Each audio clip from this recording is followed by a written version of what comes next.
Hey, what's going on? It's John Gadib, and we're going to talk about the star, the planet. Oh, it's a planet again. We're going to talk about the planet Pluto.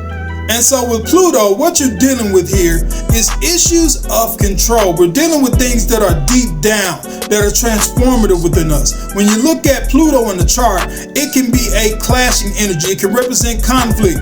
Basically, Pluto is Mars with a bit of spirituality and an underground tone and conflict in it. Because Pluto doesn't represent that which is in the surface and easily seen.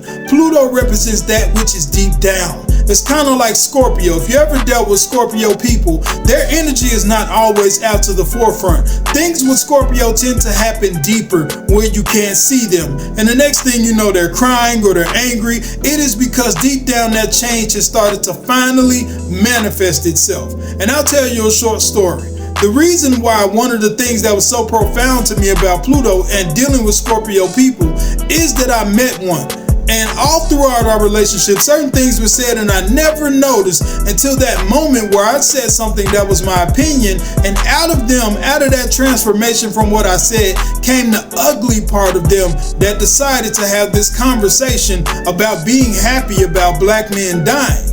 And so I never thought that the way that they felt would be that way. But when you're dealing with Scorpio, it deals with that deep down change, what you cannot see, those feelings on the inside that you may not even necessarily be aware of.